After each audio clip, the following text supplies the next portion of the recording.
ஹல்லேலூயா ஆமென் ஹல்லேலூயா ஹல்லேலூயா ஆமென் ஹல்லேலூயா.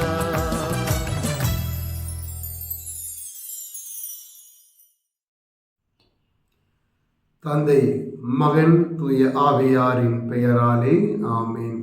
இறை இயேசுவில் அன்பார்ந்த இறை மக்களே, தவக்காலத்தினுடைய முதல் ஞாயிறுக்குள் நாம் கடந்து செல்லுகிற பொழுது இன்றைய விரை வார்த்தைகள் நமக்கு கொடுக்கின்ற அழைப்பு, நாம் ஒவ்வொருவரும் சோதிக்கப்படுவோம்.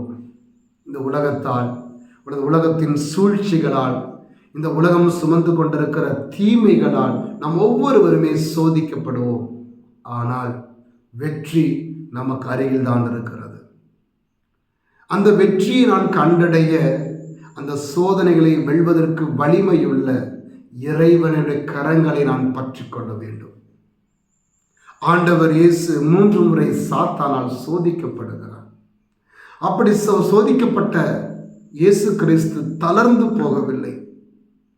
மாறாக மிக வலிமையோடு அந்த சாத்தானை எதிர்த்து நிற்கின்றார். இன்னைக்கு நம்முடைய வாழ்க்கையில பல நேரங்களில் சோதனைகளும் நெருக்கடிகள் நம்மை நெருக்கடிக்கு உள்ளாக்குகிற பொழுது மனம் தளர்ந்து போகிறோம், பயப்படுகின்றோம். ஏன் இந்த துன்பம், ஏன் இந்த வேதனை, ஏன் இந்த அவமானம் என்ற ஒரு கேள்விகள் கேட்டுக்கொண்டு இறைவனுடைய பிரசன்னத்தை கூட நாம் சந்தேகப்பட்டு ஆண்டவரை வேதனைப்படுத்துகின்றோம். ஆண்டவர் இயேசுவை சாத்தான் 3 முறை சோதிக்கிறான். அந்த சாத்தானை இறைவன் எதிர்கொண்டது தன்னுடைய வலிமையால் அல்ல, மாறாக தன்னை வலுப்படுத்தின இறைவனுடைய வலிமையினாலே சாத்தானை எதிர்த்து நிற்கின்றார். நம்முடைய வாழ்க்கையில் பல நேரங்களில் நமக்கு வரக்கூடிய சோதனைகளையும் துன்பங்களையும் எதிர்கொள்வது நம்முடைய வலிமையால் எதிர்கொள்ள பார்க்கிறோம். என்னால் அதை ஜெயித்து விட முடியும், என்னால் இதை வெற்றி கொள்ள முடியும், என்னால் இதை தாங்கிக் கொள்ள முடியும் என்றெல்லாம் நினைத்து பார்க்கிறோம். ஆனால் பல நேரங்களிலே நாம் அங்கே தோற்று போய் விடுகிறோம். ஆனால் நாம் இயேசுவிடமிருந்து கற்றுக்கொள்ள வேண்டியது என்ன அப்படின்னா, நம்முடைய வாழ்க்கையில் வரக்கூடிய பாவ சோதனைகளாக இருக்கட்டும், துன்ப சோதனைகளாக இருக்கட்டும், அன்றாட நெருக்கடிகளாக இருக்கட்டும், இவற்றை நான் வெல்ல வேண்டியது என்னுடைய உடல் வலிமையினாலேயோ, என்னுடைய மன வலிமையினாலேயோ, என்னுடைய அறிவின் வலிமையினாலோ அல்ல. மாறாக பவுல் சொல்வது போல, என்னை வலுப்படுத்தும் ஆண்டவர் என்னோடு இருக்கிற பொழுது என்னால் எல்லாம் செய்யக்கூடும் என்று பவுல் சொன்னார் இல்லையா? அந்த நம்பிக்கை நமக்குள்ள இருக்கணும். என்னை வலுப்படுத்தும் கடவுள் கூட இருக்கிறார், நான் அவரை இறுக பற்றி கொள்ளுகிற பொழுது என்னால் இவரை எளிதாக சாத்தானை தோற்கடிக்க முடியும். காரணம் என்ன தெரியுமா? சாத்தான் நம்மை சோதிப்பது நம்முடைய வாழ்வுக்கு அப்பாற்பட்ட சோதனைகளை கொண்டு அல்ல. மனித வாழ்வினுடைய அடிப்படை தேவைகள், உணர்வுகள், அன்றாட ஆசைகள், இதை வைத்து கொண்டுதான் சாத்தான் நம்மை சோதிக்கிறான். என்னுடைய பொழுதுபோக்கினுடைய தேவைகளாக இருக்கலாம், பொருட்கள் மீதுள்ள ஆசையாக இருக்கலாம், உடலில் வெளிப்படக்கூடிய நாட்டங்களாக இருக்கலாம். இவற்றை வைத்துக் கொண்டுதான் சாத்தான் என்றும் நம்மை சோதிப்பான். இந்த நற்செய்தியை கூட பார்க்கிறோம். நாம இயேசு கிறிஸ்துவை சாத்தான் சோதித்தது ஆண்டவர் இயேசுவின் உடலில் வெளிப்பட்ட ஒரு தேவையை வைத்துக் கொண்டுதான். அவருக்கு பசி ஏற்படுகிறது, பசி என்ற தேவையை வைத்துக் கொண்டுதான் சாத்தான் இயேசுவை சோதிக்கிறான்.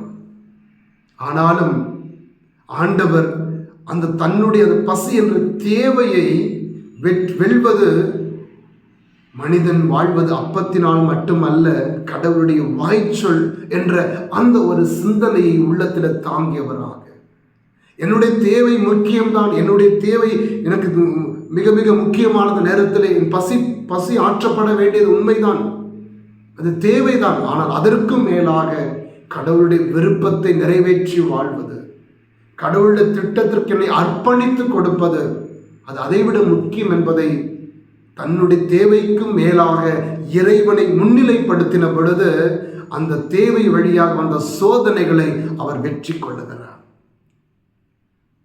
அன்பார்ந்தவர்கள், இன்று பல நேரம் நம்முடைய வாழ்க்கையில் அப்படித்தான். நம்முடைய உடல் வழியாக, நம்முடைய உள்ளத்தின் வழியாக வெளிப்படுகின்ற ஆசைகளும் தேவைகளையும் நாம் முன்னிலைப்படுத்தி வாழ்கிற பொழுது சில நேரங்களில் அவற்றிற்கு நாம் அடிமைகளாக மாறி விடுகின்றோம். அதனால்தான் சீராக் புத்தகம் சொல்லுகிறது, தீய நாட்டலின் பிடியில் சிக்கிக் கொள்ளாதே என்று. அது உன்னை அடிமைப்படுத்தும். அது உன் வாழ்வை இறைவனிடமிருந்து அகற்றிவிடும். அப்ப நாம் செய்ய வேண்டியது, சோதனைகள் வாழ்க்கையினுடைய இயல்பான அன்றாட நிகழ்வுகள் வரத்தான் செய்யும். சோதிக்கப்படுவோம், துன்புறுத்தப்படுவோம், நெருக்கடிக்கு உள்ளாக்கப்படுவோம். ஆனால் வெற்றி நம்ம கையில் தான் இருக்கிறது. அந்த வெற்றி என்பது இறைவன் தான். அந்த இறைவனுடைய கையை பிடித்து கொண்டு நான் நடக்கிற பொழுது என் வாழ்விலே தீமைகளையும் தீமைக்கு காரணமான சாத்தானையும் என்னால் எளிதாக வெற்றி கொள்ள முடியும். இறைவன் கரம் பற்றாமல் என்னால் எல்லாம் முடியும் என்ற சுயநல சிந்தனையோடு முன்னேறி செல்லுகிற பொழுது எந்த சோதனையை நான் வெற்றி கொள்ள முயற்சி எடுக்கிறேனோ அந்த சோதனையாலேயே நான் வீழ்த்தப்படுவோம் என்பதை நாம் உணர்ந்து கொள்ள வேண்டும்.